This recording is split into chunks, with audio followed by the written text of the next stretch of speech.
ओम शांति। 23 जुलाई 2023 के अव्यक्त बाप दादा के ईश्वरीय अनमोल महावाक्य। रिवाइज डेट है 16 मार्च 1995। आज अव्यक्त बाप दादा ने कहा, सर्व प्राप्ति संपन्न आत्मा की निशानी संतुष्टता और प्रसन्नता। आज सर्व प्राप्तियां कराने वाले बाप दादा अपने चारों ओर के प्राप्ति संपन्न बच्चों को देख रहे हैं। सर्व प्राप्तियों के दाता संपन्न और संपूर्ण बाप के बच्चे हैं, तो हर एक बच्चे को बाप ने सर्व प्राप्तियों का वर्षा दिया है। ऐसे नहीं किसी को 10 दिया हो, किसी को 20 दिया हो, सभी बच्चों को सर्व प्राप्तियों का अधिकार दिया है। सभी बच्चे फुल वर्षे के अधिकारी हैं, तो बाप दादा देख रहे हैं कि हर एक अधिकारी बच्चों ने अपने में प्राप्तियों का अधिकार कितना प्राप्त किया है। बाप ने सर्व दिया है। बाप को सर्वशक्तिवान व संपन्न सागर कहते हैं, लेकिन बच्चों ने उन प्राप्तियों को कहाँ तक अपना बनाया है। बाप का दिया हुआ वर्षा जब अपना बना लेते हैं तो जितना अपना बनाते हैं उतना नशा और खुशी रहती है। मेरा खजाना है, दिया बाप ने, लेकिन अपने में धारण कर अपना बना लिया तो क्या देखा कि अपना बनाने में नंबरवार हो गए हैं। बाप ने नंबर नहीं बनाए, लेकिन अपने अपने धारणा की यथाशक्ति ने नंबरवार बना दिया है। संपूर्ण अधिकार व सर्व प्राप्तियों से संपन्न आत्मा जो सदा अमृत वेले से रात तक प्राप्तियों के नशे का व अनुभव में रहती है, उनकी निशानी क्या होगी। प्राप्तियों की निशानी है संतुष्टता। वो सदा संतुष्ट मणि बन दूसरों को भी संतुष्टता की झलक का वाइब्रेशन फैलाते रहते हैं। उनका चेहरा सदा प्रसन्न चित्त दिखाई देगा। प्रसन्न चित्त अर्थात सर्व प्रसन्न से न्यारा। कोई प्रसन्न नहीं होगा, प्रसन्न होगा। क्यों, क्या, कैसे, यह सब समाप्त। तो ऐसे प्रसन्न चित्त बने हो कि अभी भी कभी कभी कोई प्रश्न उठता है कि ये क्या है, ये क्यों है, ये कैसे होगा, कब होगा। ये प्रश्न चाहे मन में चाहे दूसरों से उठता है। प्रसन्न चित्त हो या प्रसन्न चित्त हो, या कभी प्रसन्न चित्त और कभी प्रसन्न चित्त, क्या है। वैसे गायन है, अप्राप्त नहीं कोई वस्तु हम ब्राह्मणों के खजाने में। ये किसका, किन ब्राह्मणों का गायन है, आपका है या दूसरे आने वाले का है। आप ही हो। तो जब कोई अप्राप्ति होती है ना, अप्राप्ति असंतुष्टता का कारण है। अपना अनुभव देखो, कभी भी मन असंतुष्ट होता है तो कारण क्या होता है। कोई न कोई अप्राप्ति का अनुभव करते हो तब असंतुष्टता होती है। गायन तो है अप्राप्त नहीं कोई वस्तु। ये अब का गायन है या विनाश के समय का। विनाश के समय संपन्न हो जाएंगे कि अभी होना है। जो समझते हैं कि हम सदा प्रसन्न चित्त रहते हैं, कभी भी किसी भी बात में, चाहे अपने संबंध में चाहे दूसरों के संबंध में भी प्रश्न नहीं उठता, सदा संतुष्ट रहते हैं। ऐसे संतुष्ट आत्माएं कितनी होगी, बहुत हैं। अच्छा, जो समझते हैं सदा प्रसन्न रहते हैं, चाहे माया कितना भी हिलाए। लेकिन हम नहीं हिलते, माया को हिला देते हैं। माया नमस्कार करती है, हम अंगद हैं। माया हार जाती, लेकिन हम विजयी हैं। जो ऐसे हैं वो हाथ उठाओ। सदा शब्द याद रखना, कभी कभी वाले नहीं, बहुत थोड़े हैं। कोटों में कोई है। क्वेश्चन मार्क उठता तो है ना। क्वेश्चन मार्क डिक्शनरी से निकल जाए, हलचल भी न हो, कंप्यूटर चलाते हो तो उसमें आता है ना। आपके बुद्धि रूपी कंप्यूटर में सदा फुल स्टॉप की मात्रा आए, क्वेश्चन मार्क, आश्चर्य की मात्रा खत्म। इसको कहा जाता है सदा प्रसन्न चित्त। ऐसा प्रसन्न चित्त औरों का भी क्वेश्चन मार्क खत्म कर देता है। नहीं तो स्वयं में अगर क्वेश्चन मार्क है तो कोई भी बात सुनेंगे, देखेंगे, कहेंगे हाँ ये तो होना नहीं चाहिए, लेकिन होता है। मैं भी समझती हूँ होना नहीं चाहिए, मिक्स हो जाएंगे, उसके प्रश्न को और अंडरलाइन कर देंगे। टेका तो दे दिया ना कि हाँ ये ठीक नहीं है, लेकिन होता है, तो प्रसन्न चित्त उसको नहीं किया, लेकिन और ही प्रश्न को बढ़ा लिया। एडिशन हो गई। वैसे एक को क्वेश्चन था, अभी 2 का हो गया, 2 से 4 का हो जाएगा। तो प्रसन्न चित्त वाइब्रेशन के बजाय प्रसन्न चित्त का वाइब्रेशन जल्दी फैलता है। हाँ ऐसा है, साथ दे दिया, आश्चर्य की मात्रा आ गई ना। हाँ तो फुल स्टॉप तो नहीं हुआ ना।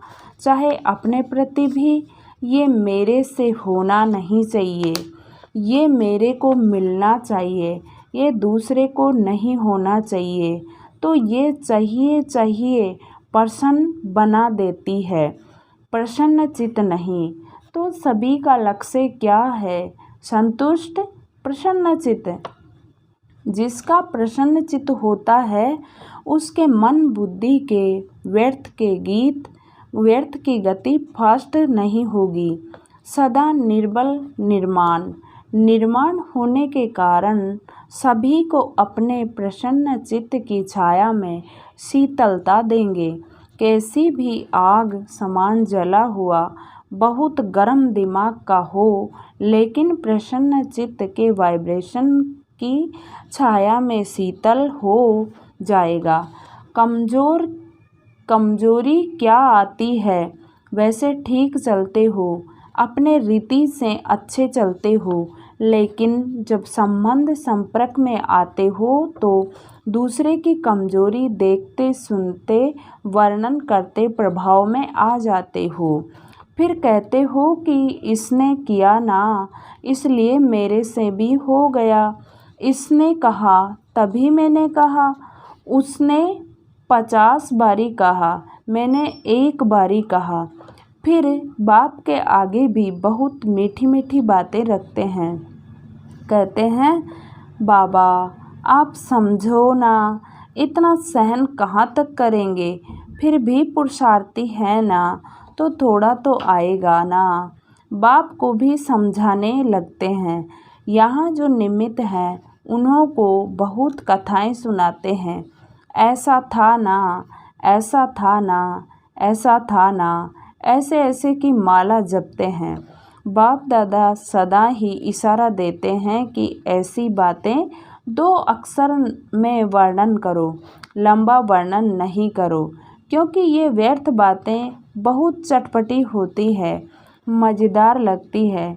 जैसे खाने में भी खट्टी मीठी चीज़ हो तो अच्छी लगेगी ना, और फीकी सादी हो तो कहेंगे ये तो खाते ही रहते हैं। तो व्यर्थ बातें, व्यर्थ चिंतन, सुनना, बोलना और करना, इसमें चलते चलते इंटरेस्ट बढ़ जाता है।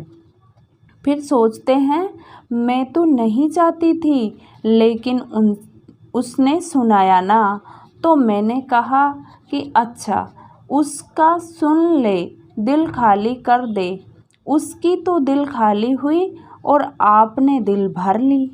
वो थोड़ा थोड़ा दिल में भरते भरते दिल फिर संस्कार बन जाता है, और जब संस्कार बन जाता है तो महसूस ही नहीं होता कि ये रोंग है।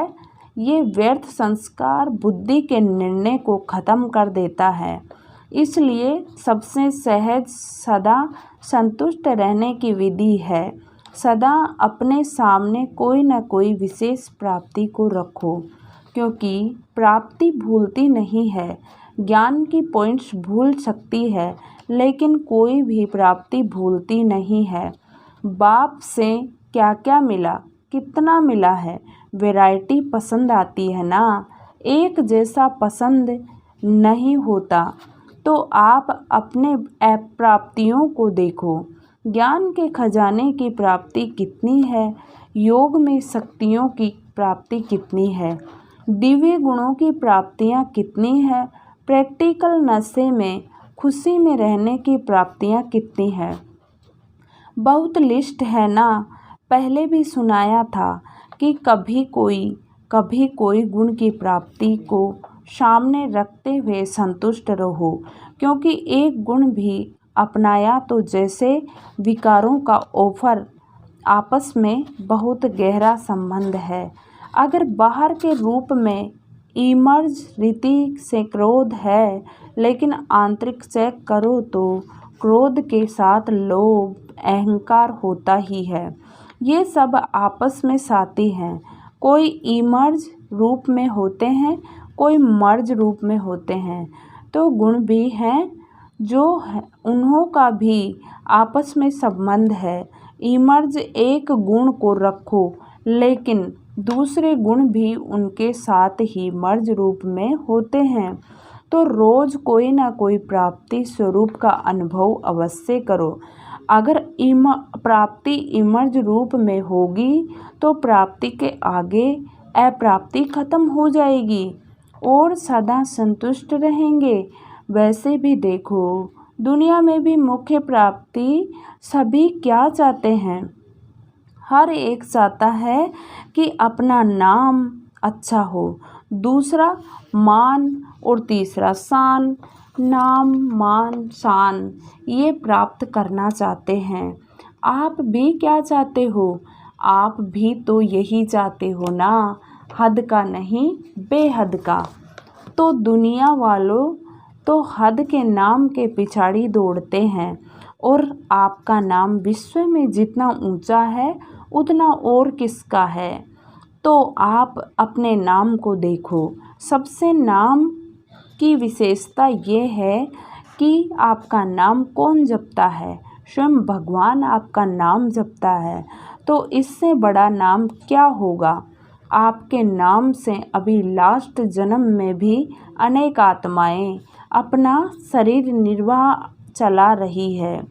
आप ब्राह्मण हो ना, तो ब्राह्मणों के नाम से आज भी नामधारी ब्राह्मण कितना कमा रहे हैं। अभी तक नामधारी ब्राह्मण भी कितना ऊंचे गाए जाते हैं। तो आपके नाम की कितनी महिमा है। इतना श्रेष्ठ नाम आपका हो गया। इसलिए हद के नाम के पीछे नहीं जाओ। मेरा नाम हो तो कभी किसी में लेते ही नहीं है। मेरा नाम सदा पीछे ही रहता है। सेवा मैं करती हूँ, नाम दूसरे का हो जाता है। तो हद के नाम के पीछे नहीं जाओ। बाप के दिल में आपका नाम सदा ही श्रेष्ठ है। जब बाप के दिल में नाम हो गया तो कोई सेवा में या कोई प्रोग्राम में या कोई भी बातों में आपका नाम नहीं भी आया तो क्या हर्जा। बाप के पास तो है ना। जैसे भक्ति मार्ग में हनुमान का चित्र दिखाते हैं ना, तो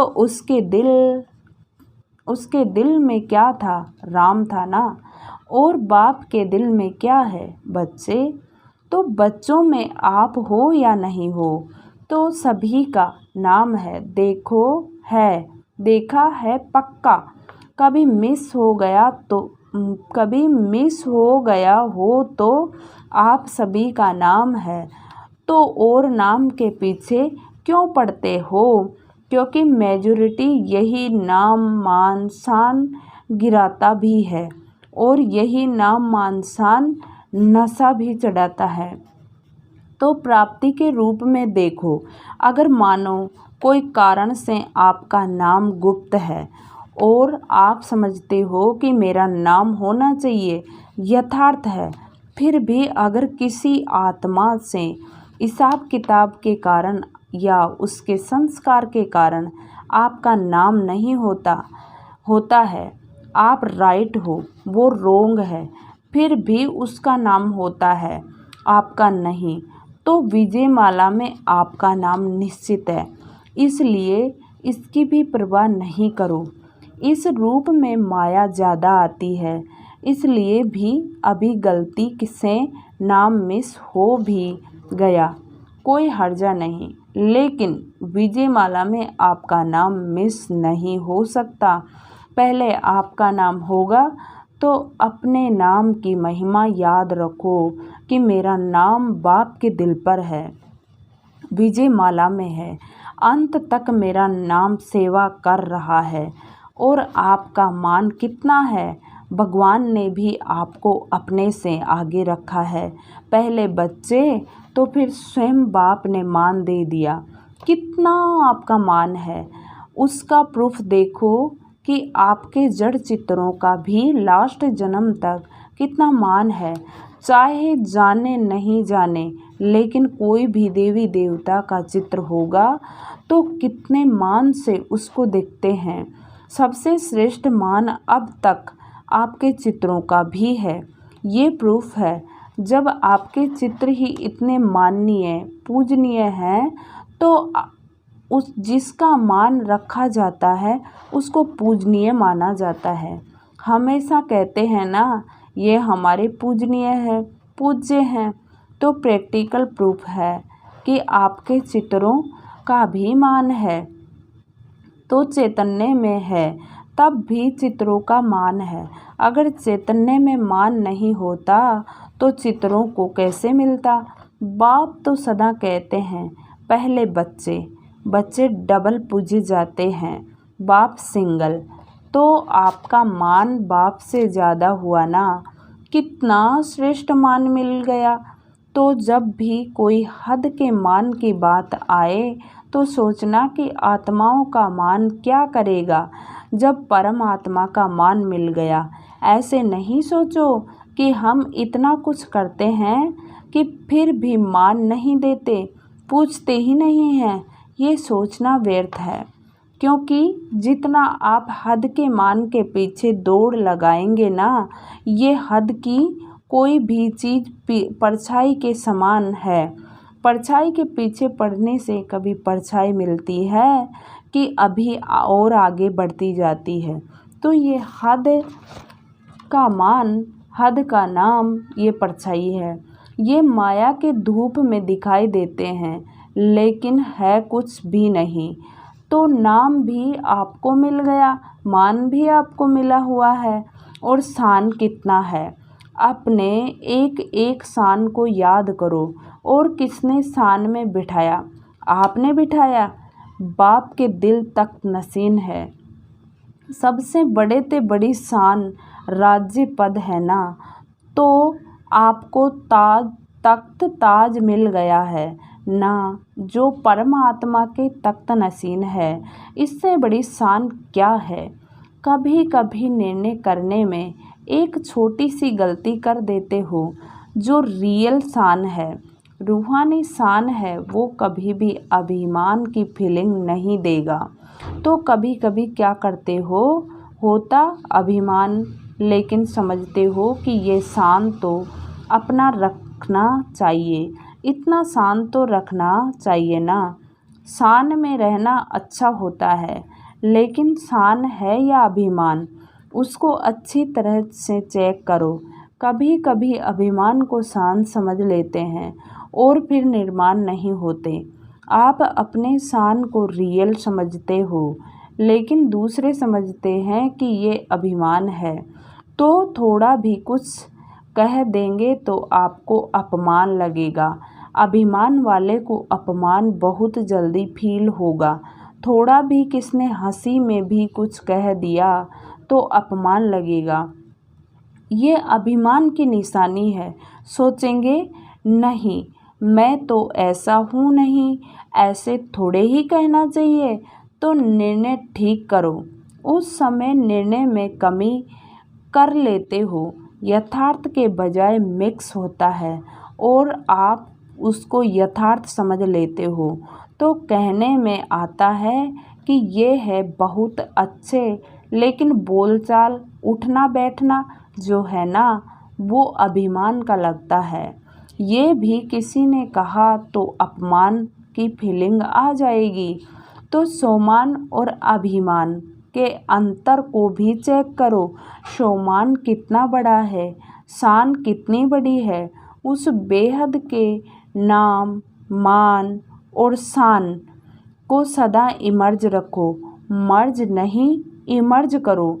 जैसे याद में कभी कभी अलबेलापन आ जाता है तो कहते हैं हम हैं ही बाप के, याद क्या करें, लेकिन इमर्ज संकल्प से प्राप्ति का अनुभव होता है।